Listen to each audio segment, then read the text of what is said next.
Hi, welcome to the Real Men of Real Estate, where we talk about all things real estate. I am your host, Tunde Ogunwole. I'd like to introduce my fellow panelists in Real Men of Real Estate, Brian Fox of the Fox Realty Group, and none other than Steve Matley of Coast to Coast Equities. Good to see you. And special guest, Gulsum Rustemoglu from GE Permit. Thank you. In this episode, we're going to focus on the development process, but more specifically on the early phases of development, where we really get into feasibility. We've talked in previous episodes about the development phase, land acquisition, understanding what you can or can't do on a development site or an existing land piece of property as you're looking to go vertical before you even get to the construction phase. Gulsum, can you share a little bit more about your background and some of the services that you provide and how it relates? Absolutely. At GE Permit, we have been providing environmental consulting and permitting. What it stands for, as you said, right before any kind of project goes into fruition, we have to really analyze several resources, especially in California. We cannot just, it could be your private property, but you still have to go through a certain process. What it includes biological resources. Does a certain project have constraints, certain endangered species, or what would be the traffic impact of your idea or your project? So including the air quality, greenhouse gas emission, or when it involves federal projects, there is an environmental justice issue. There is a standard procedure in California called California Environmental Quality Act that includes typically 16 to 17 resource area. And what we do, so let's break that down a little bit. So in the early phases of a development project, people are looking at the land, they want to go vertical, they want to make money, but there's a lot of risk in the early phases, and you need to understand what's feasible, what rights you have, what bugs and bunnies need to be relocated. So in the feasibility stage, we usually engage a lot of consultants, and you talked about a couple of them.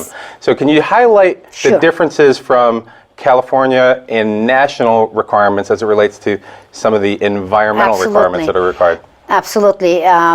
First of all, whatever the project entails in California, you define the project parameters, and then as the project design team, the environmental planners look at that boundary. First of all, that's who has the right of way. Sometimes some projects Caltrans, some in California. So once we know the project boundary, we do an existing conditions analysis of the site. Okay. To the project site, we send biologists, we do desktop analysis. We really don't want, because this is an investment. Before you invest a major portion of your funding, we kind of make an assessment, early assessment, which in many municipalities, there's a form. It's called a project assessment or environmental checklist form. Okay. We literally go through that desktop. We do Google Map analysis. We can see what are the, based on the historical data, what are the potential habitat issues, what are the potential bird issues. For example, it's a very critical, in fact, in renewable energy sector, 4 or 5 years ago, there was a big demand for wind developments, which we have been doing a lot. Wind farms. Wind farms. Wind farms. So one issue significantly, I can say, killed the industry, which is the bald eagle, which is a federally protected Americans' proud bird, and because of the increased amount of birth death and analysis, and again there are some controversial numbers out there, but statistically really the numbers were increasing. That industry, because of the bald eagle, FAA has regulations, there's a height regulations, and just that bird issue really stopped the industry. Now that's fascinating. So somebody might look to acquire a property, they think, hey look, I could do a big multi-family project on it. It looks like it's fine, it's got bugs, it's got bunnies, it's got weeds, it's got trees. You think that you could bring it to its highest, best use. Somebody needs to engage the appropriate consultants to do a desktop review, understand the checklist form that city planners typically require, and then start going into some detailed analysis. Brian, I know that you work on a lot of residential projects. Can you describe some of the early phase feasibility from your standpoint, whether it's a flip or maybe boosting the dwelling unit? Well, so And I have a question for you in a minute, but I'm going to get back to that because that was interesting about the birds. So for us, feasibility really comes down to the numbers. We don't have to deal with any environmental of any kind. They've already completed a zoning, right? It already is what it is. There's a house there, as long as not you're dealing with, rats and cockroaches and termites maybe, but other than that, the house is already a house. It already has its highest and best use. There's no future plan and development. If there was plan and development, let's say low-level multi-unit, and there is some zoning stuff there, we might have environmental, but it wouldn't be for the sake of animals. It'd be the sake of, like you mentioned, pollution, sewage, drainage, parking, congestion, things like that. They might do that, but it would still be minimal compared to, deciding whether or not we're going to kill off an entire species of animal to put in wind farms. But yeah, it'd be minimal based on that. Fair enough. We've got different perspectives here on the panel. And obviously, Steve, you work more in land development where you're looking at boosting the intensity or boosting the use from a low density residential to multifamily. Can you talk So what Gulsum does is exactly what we hire consultants like Gulsum all the time up front. That's the first people out on the job site, is the geotechnical to find out what the dirt's like, and the environmental engineers to find out what's going on with the site, an ESA, an environmental site assessment, known as a phase 1. And that is what that is, as an overview. And it looks at traffic impacts, noise impacts, impacts on the local schools. It looks at, again, you mentioned bunnies and bugs and all kinds of whatever species are out there, birds, trees, plants, anything that might be historical or cultural that might be involved. I had a site that had an old a trash pit. Well, a trash pit from 150 years ago is an archaeologist's toy box. They love those things. And what it was, the old trash pit would have been an old porta potty pit is what it was. It would have been the outhouse pit. And then when they move it, it becomes the trash pit. They burn it off. All the garbage goes in there, but it's the garbage, it's the medicine bottles and the dishes and the trash from the 1800s. Oh, that, in California, that's ancient history. Now, in the rest of the world, that's laughable. But in California, ancient history does is anything pre-1950. So let's talk about California versus the rest of the country, because in California I'm familiar with, I've heard terms like mitigated negative declaration or declaration or an environmental impact report. Can you explain what that is? In a nutshell, and then just basically the first level of a project you want to develop. Let's say it has literally zero impact. It has no issue. No matter what, you start preparing that environmental checklist and you answer the questions.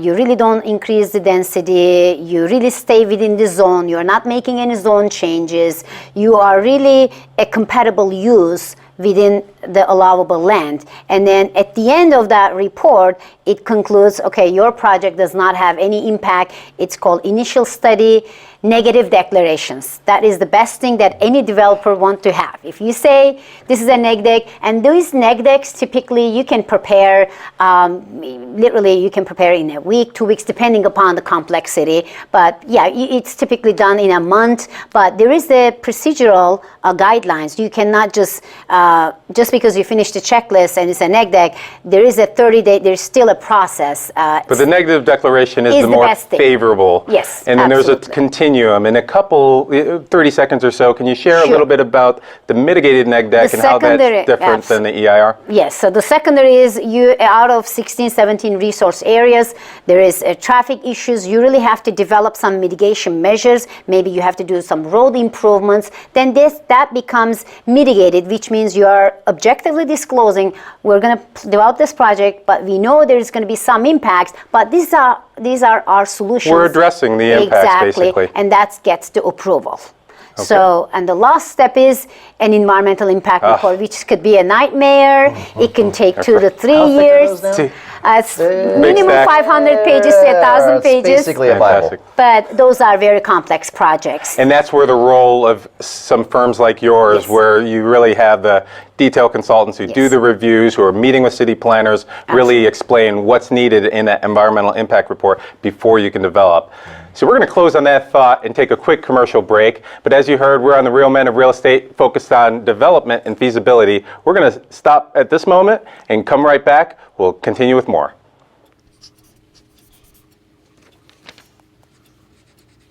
If you love them enough to relearn math so you can teach them math, then surely you'll check nhtsa.gov/the right seat to make sure they're correctly buckled in the back seat.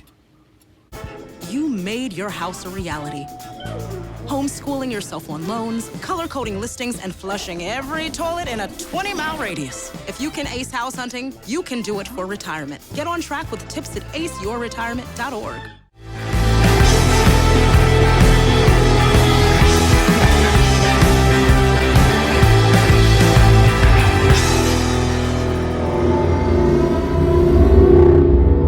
Welcome back to The Real Men of Real Estate. I am your host, Tunde Ogunwole. We've been talking about the development process and focused specifically on feasibility. For those of you who don't know, we're based here in Southern California, and we're excited to talk about local issues as it relates to feasibility.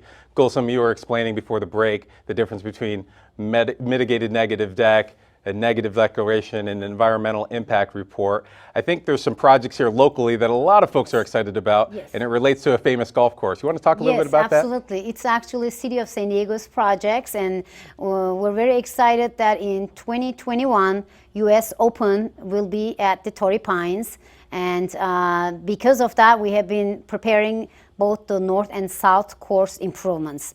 So that project, it's a city-funded project, and therefore there is a lot of, during the construction process or the improvement process of all the holes, we have to be doing daily monitoring of some of the issues that we mentioned. In fact, we just had a recent issue, California gnatcatcher is another protected species, and we had one on a tree and it's nesting, and we had this jackhammer was making enormous noise, and our biologist at the field said, I see signs of distress. Immediately, we have to bring our noise specialists. We have noise meters.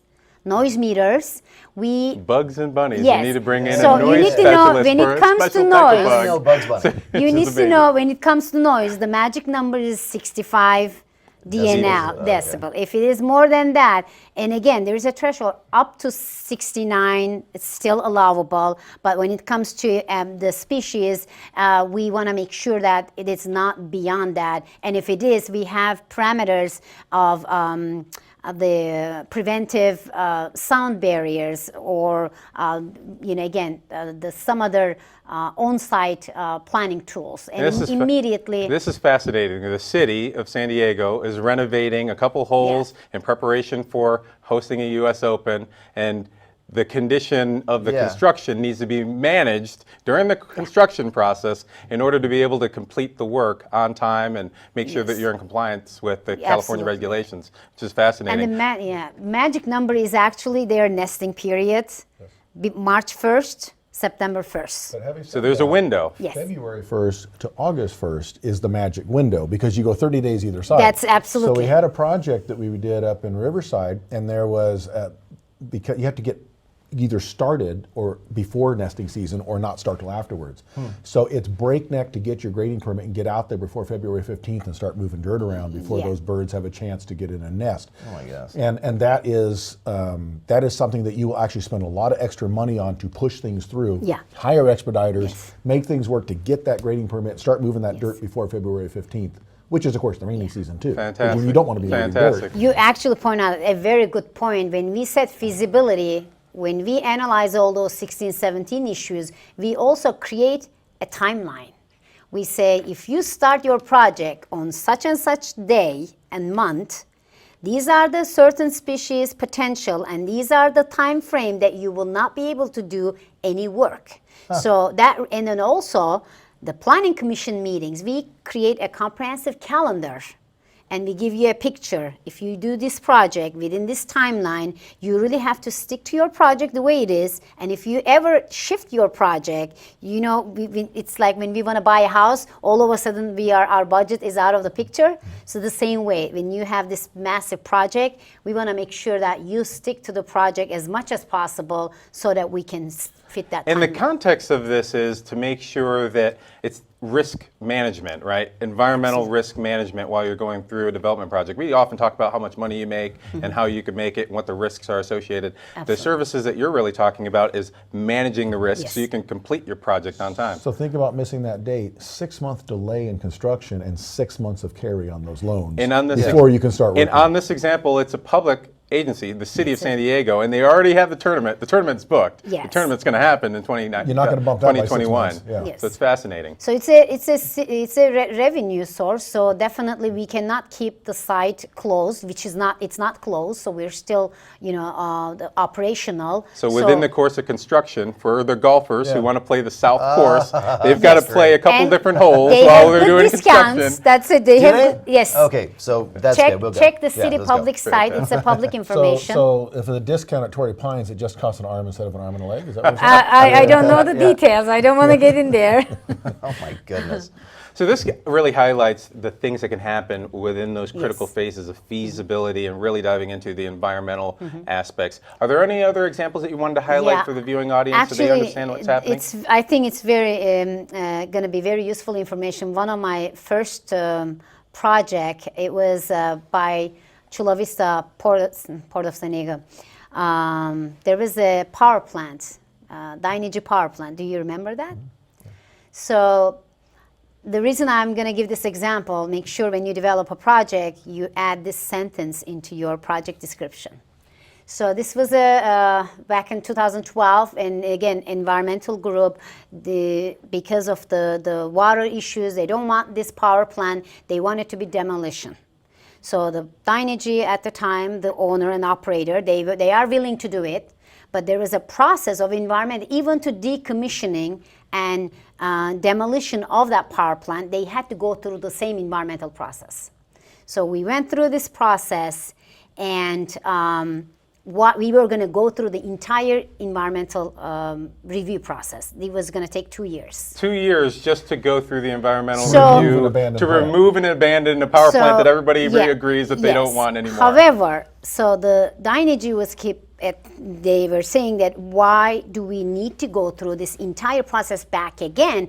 You want us to be out of here. We want to be out of here. So we had to do some due diligence, and then including some legal and attorneys, and we were hired as a third-party reviewer, because sometimes you might be a developer, the city has their own CEQA staff, you might not know exactly what the details. So we were hired as a third party. We dig through back in 1970s, when they were purchasing or taking ownership of the power plant, when they initially developed, there was a word in the agreement and in the environmental document, the project description included construction and demolition. So it's already covered. Because was of already that, covered. because it was already covered. Already covered. So we passed through that 2 years process, and if you go to YouTube, power plant demolition, you're going to see in 1 minute the entire thing destroyed, and you will hear the bird sounds. Now that's a wonderful example of talking about the value of bringing someone like you in a project description that could be multiple Yes. pages. So it's You're very combing important. through an old project description, 30 to 40 years old, to find what's in that description, to be able to find some language that can change Yes. the game in terms of how long it takes to wind down the Absolutely. environmental So- process. Let's break this down in layman's terms for all the public. So preparing up front means reducing the timeline and the debt that it costs to do a deal, which means hiring the right professionals and know what they're looking at to save us money so the project can Yes. work out. Because, we may all not do a golf course or a giant Absolutely. demolition project, but the reality is that's exactly the same system for everything. Absolutely. And just another quick example, a residential example. In San Diego, 4 or 5 years ago, my kids going to school, and they said, "Mom, they start building trailers. My new classroom is a trailer." And I don't know if I'm allowed to say the name, but again, in a really good, nice area of a big residential development area, and we're like, a good-sized school. It's a elementary school, and then 5, 6 trailers, but literally kids were in the classroom. And then I look at it, I said, when they were preparing the environmental impact report, there's a section called public services. So we, the planners, based on the historical and the population and the average per family child, we calculate a number. Okay, this development of 1,000 unit is going to generate, I'm making up a number, 2,000 students. So the development needs to provide this amount of public park or school facility, classroom facility. So the calculation was wrong. They did not develop the school in a allowable size for the community. So the kids were not, there were a lot of kids. So what they had to do, they had to build extra trailers within the school to fit those extra 300 kids. So that's where it really important, even public services, those numbers, doing it the correct way, that will prevent later on building trailers. Fantastic, Gulsum. We really appreciate those extra examples that you gave us. They really explain in the feasibility bringing on extra consultants, extra team members who can help you manage the risk and expedite your development. You're watching The Real Men of Real Estate. We're going to take a quick break, but stay tuned. We'll redo a wrap-up and highlight some key things to think about when you're engaging environmental consultants.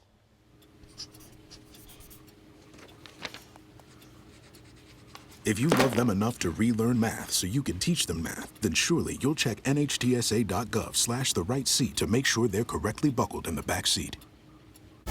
You made your house a reality. Homeschooling yourself on loans, color-coding listings, and flushing every toilet in a 20-mile radius. If you can ace house hunting, you can do it for retirement. Get on track with tips at aceyourretirement.org.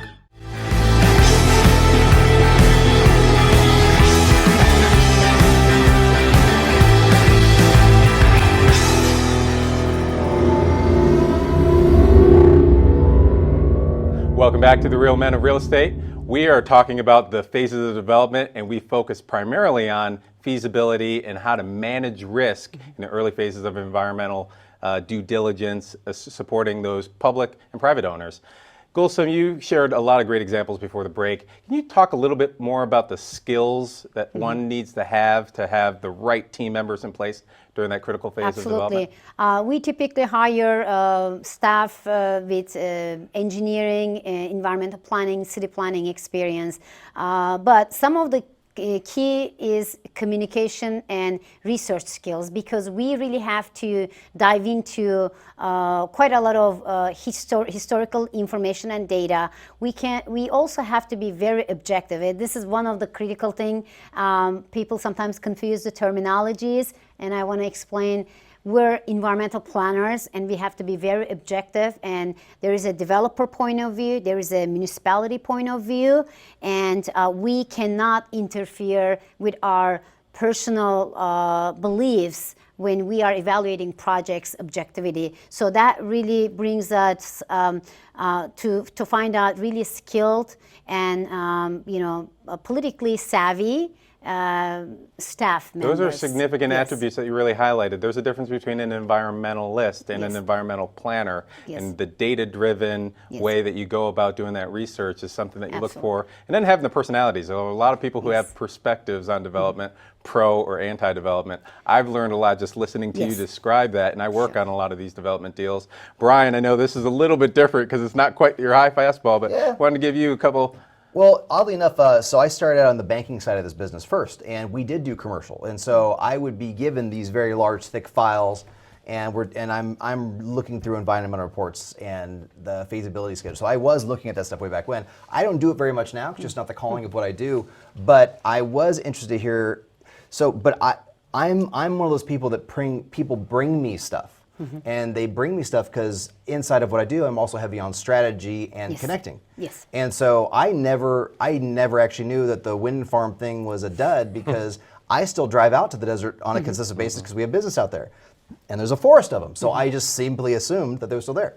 They continue, but new developments is extremely hard to get permits. It is continuing, but those are already existing ones. Sure. Well, so for what I took it was, what I said earlier, is that this is just one more point of view of preparation and the right people and understanding the back end of the money. That is the scale of a deal.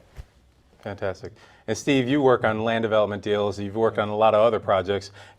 So what Gulsum's talking about is exactly what we do. That's the main part of what we're doing up front, because we're entitling the land, and the biggest piece of the entitlement is getting the approvals, which are heavily geared towards the environmental issues. So this is exactly what we have to work on in all our projects, and a lot of it has to do with what does the community itself want. They have a lot of say, and she mentioned the CEQA, the California Environmental Quality Act. That is what allows people to have some say over property they do not own, but may affect the values and the lifestyle on their properties.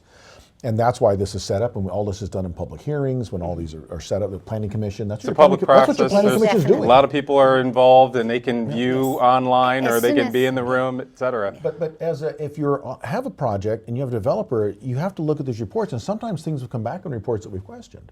And we find out, is this really an issue here, or is this assumed because there was a project you did 6 months ago down the street that had this issue? And we will actually question that. And sometimes they'll come back out, take another look at it and say, actually, your site's clean. But we kind of assume that because this site had it. Especially with their bird, you think birds all don't respect property lines, but sometimes they kind of do. They have their nest, Yes. and they don't really go into this property Yes. over here, even though it's very similar vegetation. Yes. And so as a property owner developer, you have to be actively manage the reports you get back and work. You don't fight against them. You work with your environmental Absolutely. engineers and your soil engineers to make sure that what's being presented is an accurate picture of what really is on your site, so that you're not mitigating things that don't exist. Yes, that's a very good point. It's an input. That's why we have stakeholders meetings, as you said, and that's why we have these 30 days public comment period, which is the one of the reasons why those documents are very, very large. Sometimes half of them is public comments, either opposing or accepting. So definitely a good point. Many people see those 8.5 by 11 notices on their door Yeah, that they say are that there's important. that there's a notice of a hearing. So this is an opportunity for And the a lot of public to times in the public participate. hearings, objections will come up, and it's all based on anecdotal. Right. Everybody says this, everybody says that, and that's why the engineers can come in and sort through all that and say, this is what's really going on out there. And I just have one of the projects, I say that all the nasty words in English language, the first time I heard it was a public hearing, Yes. I said, I have never heard any of these things, but there could be really contentious. Their passions run high as it relates to feasibility. And I want to thank each and every one of you, Brian Fox and Got it. Steve Matley, and most especially Gulsum. It's an inaugural event to have you here, really focusing on Thank you. feasibility. So we really appreciate that. Stay tuned to the Real Men of Real Estate. I want to thank you, and continue to watch us on Amazon Fire and Roku.